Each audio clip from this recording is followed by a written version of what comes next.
My name is Matt Austin. I'm the Director of Housing Services here at Northeastern. I've been here for about a little over a year and a half. I've been in student housing for about the last 10 years. I was at Fitchburg State, which is a small school in Central Mass, and then I went to UMass Lowell after that and ran their housing program there for about 6 years and then came here. How did you decide you wanted to do housing? I was an RA when I was an undergrad, and I really got into like the kind of the nuts and bolts of the RA job. Like I didn't really love programming per se, but I liked making sure that all the keys were in the right place and everybody had their assignment was all set, and if they were changing rooms, they did that properly and kind of having everything in order. So for whatever reason, I kind of fell into it a little bit. Had the opportunity to get my MBA while I was at Fitchburg State working professionally, so it kind of was a nice transition for me and a good like first job. And then I really fell in love with it when I was there at Fitchburg. Awesome.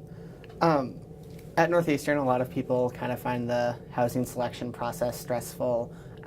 It's not always the easiest thing for people to go through. Do you have any like tips or tricks that help people get through it? Definitely. So one of the things that I stress the most is to communicate with the group that they want to live with.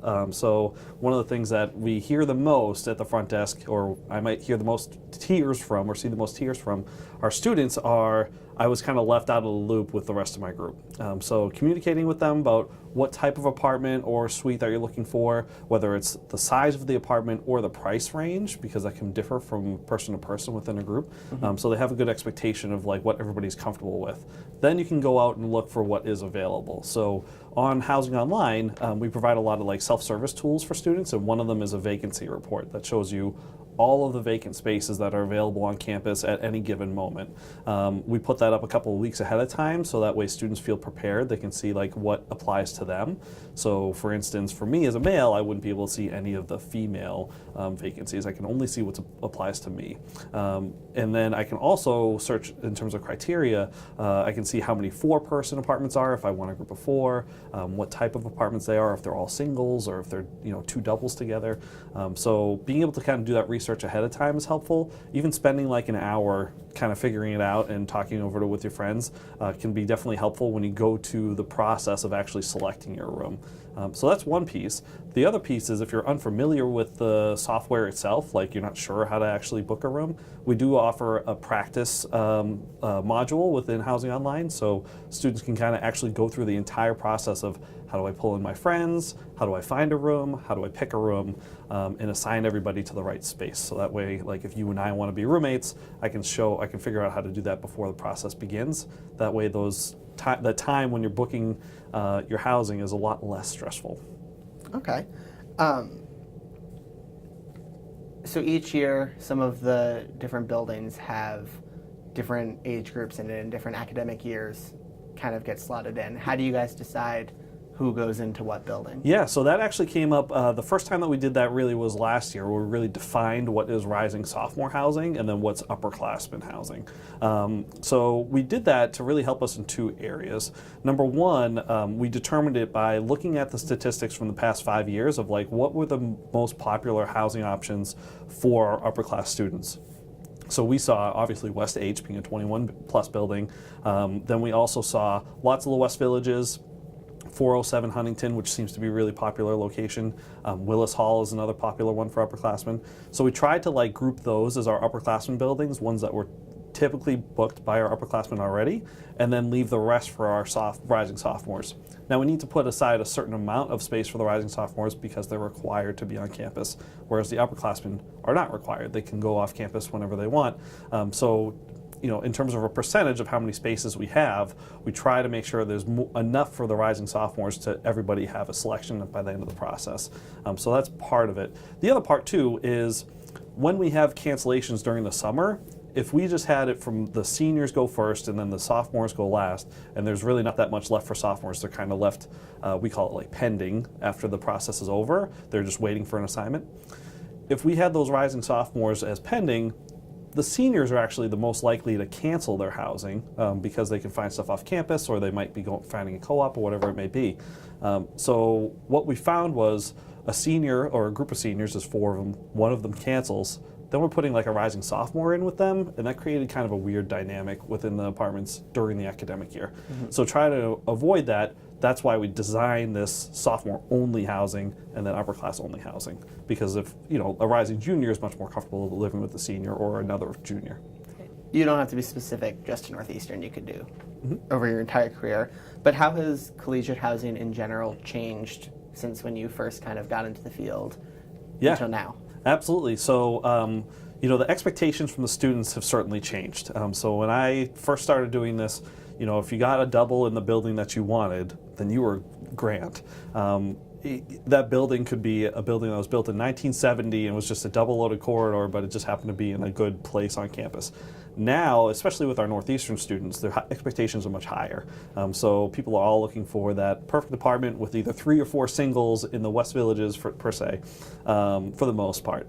And we understand that, and obviously the supply and demand issue is there, so we recognize that. So we try to do our best to help them with their expectations. That's why we have all these things on Housing Online to help them prepare. Another thing that has changed a lot is kind of the involvement of parents. So when I had first started my career, we try to keep parents a little bit as like an arm's reach to make sure the student was really advocating for themselves. We still recommend that students do that, but now we're much more, we embrace the parents and their feedback and kind of what they have to say. Most of the parents have more, I don't want to say control, that's not the right word, but more influence on their students' experience while they're here. So we want to make sure we're kind of embracing that and they don't feel like we're not being partners with them, because we do want to be partners with the parents. The last piece is there's much more, some schools have gender neutral housing, some people call it gender inclusive housing, we call it all gender housing, where there's much more flexibility and demand for all gender housings here on campus. So we have over 300 students that are signed up for all gender housing this year, which is great. It's about the same amount that we had last year. It's been pretty steady in terms of that number for the past few years. So we're excited to kind of offer that again. We try to do it in a range of different residence halls so that we don't have like one hall that's specific to gender neutral or all gender housing. In that way, no matter what price point you're on, you kind of have an option if you're in all gender. So those are really the 3 biggest things. They're really student expectations, the parent interaction that we have. We try to make sure that our website is very much up to date at all times. That way our parents can find it and don't have to always bug their student about any information. And then finally, the all gender piece has really evolved over the last 10 years. Okay. If you were choosing a place to live on campus, is there a particular place that you would want to live here? Yeah, sure. So for me, as a sophomore, I think I answer it in 2 different ways. If I'm a rising sophomore, I'm probably looking at like the Davenport A building, because it's a big building. Lots of sophomores live on that side of campus. 10 Coventry is also a nice building for sophomores. It's on the standard rate, so I think we get a lot of people who are interested in that building. It's on the enhanced rate. And then if I was an upperclassman, we actually see the most people, in terms of percentage, we saw West Village H, obviously, is a big one that has already been selected, but 407 Huntington Ave, which is right across kind of from the MFA, but on the same side as Spear in Qdoba, kind of right on the other side of Qdoba from here. That building in particular has gone so fast. I think it's because there's more singles, it's on the standard rate. So there's different levels depending on what you're looking for. For me, I'm trying to save a few dollars. I have a wife and a kid, so I'm going to try to save a couple dollars here and there. I would be looking for more of the standard rate stuff, so 10 Coventry and 407. But for a student, if I'm going through it, and money's no object, obviously looking at the West Village G, West Village A North, where you can get great views of the city, I think that's something that really helps us out. Or if I'm an honors student, I look at the East Village Apartments as a great option too. I was just up on the 14th floor of East Village a few weeks ago, and that is spectacular views. You overlook the entire city of Boston, so that's really awesome, kind of up there too. Yeah, and then I'm just going to end with, is there anything that you think would be important for people to know, or something that you want to say about housing that wasn't asked? Yeah, sure. So, I think the thing that really sets us apart from other departments on campus is that we're always available to help answer questions, and we want to be able to help you understand what the process looks like. We're not going to give you the Northeastern shuffle that may have existed in past years. We really want to sit down with you and talk to you about what exactly you're looking for. And if we don't have exactly the type of apartment that you're looking for, we'll offer you different solutions too. Like, this is an apartment type that we have. This is what it looks like. We'll show you the floor plan. That way that you know what you're getting into and you're not kind of surprised when you move in, like, this was not exactly what I expected. We want to make sure that everybody knows what we can provide in terms of a service. But our housing office staff and the housing services staff is always available. We're open till 7 p.m. on most nights, especially through selection. If anybody has any questions, they all should just call us, because sometimes just giving us a ring is a lot faster than getting an email, and it might get back to you. Some of the stuff is time sensitive when it comes to selection. So give us a shout, because we're happy to help. Yeah, thank you so much. Okay, you're welcome. Yeah. Thank you. Thank you. All right.